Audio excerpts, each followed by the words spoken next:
another episode of 12 Mile Garage Stuff. It's been a long time coming. We're gonna do a little bit of work on the 98.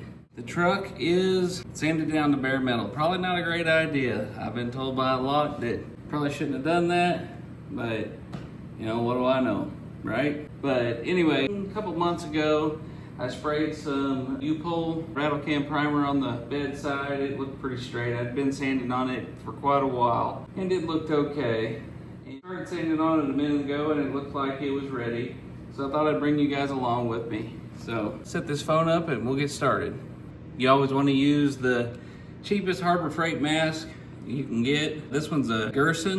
You can find them at Harbor Freight. I don't know if these are the canisters I'm supposed to be using or not, but I was using these. They did okay, and then I got to where I couldn't breathe out of them. I felt like I run a damn marathon by the time I was done. All right, guys, got a couple sanding blocks here.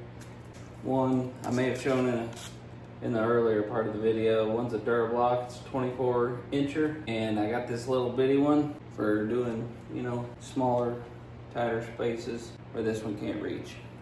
So anyway, I'm gonna throw my mask on and get started here. I will say that it loads up quite a bit. I take my wire brush to it because I don't have my air compressor turned on. I'm gonna wire brush this real quick. Okay, so now that we got our wire brush here, you don't want to scrub it. You just kind of want to just lightly drag it across it just to disrupt the dust and just kind of knock it on the ground, whatever. You don't want to do this too much because it'll take the abrasive off the paper. All right, now that we got the biggest part of that cleaned off, now that we're kind of seeing, got a little high spot right here. Sorry about that noise. A little bit of a high spot right here. We got bare metal, so that's another high spot. So we got most of this area blocked down. I think this is where the small block comes in. This little guy. I feel like I can cover more ground that way. Yeah, loading up, getting what I call turds on the sandpaper here. Going lightly. Knock them loose.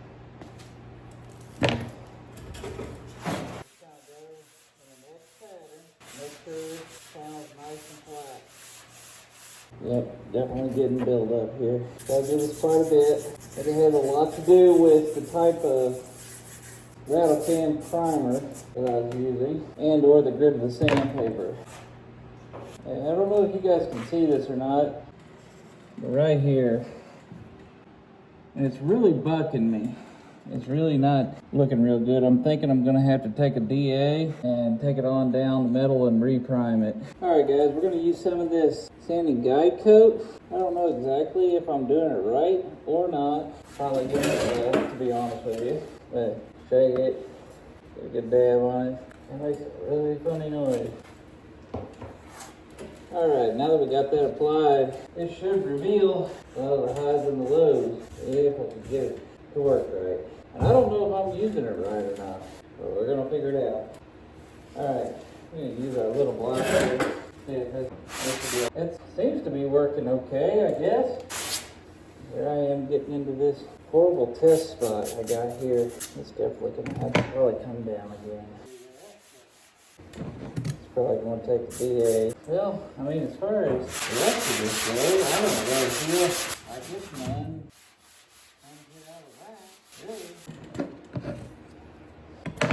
I think I'm gonna have a definite low spot on this top rail right here.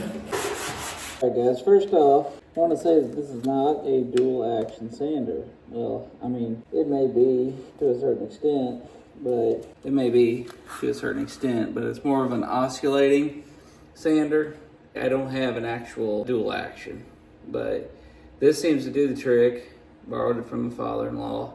It's just a cheap old Warrior from Harbor Freight. Seems to do a good job. Got a little 220 on it. And I'm gonna try to take this down, take this old test spot completely down to metal again, so I can try to get it primered up and get some depth to it. You don't want to press too hard with one of these because it's going to leave waves in it. You just want to be real light with it and just kind of work it around. Anyway, I'll quit yappering. All right, guys. So this is getting old. taking this down. So I'm gonna go over to the workbench and I'm gonna rig up a tool. All right, this booger right here is for sanding down foggy headlights, but I have repurposed it to be a tool to put in your drill. And got a little bit of old school 80 grit here. I'm gonna take the old girl down. I'm gonna take her down fast too. May or may not be dangerous, but I do like this because it does have a kind of an interface type of deal. The trick is to slide it through without destroying the paper like that. You get that on there. And for everybody who doesn't like sounds and grits, there you go, leave a comment. I'm gonna use my handy dandy DeWalt drill here. There you go. All right, let's take her down.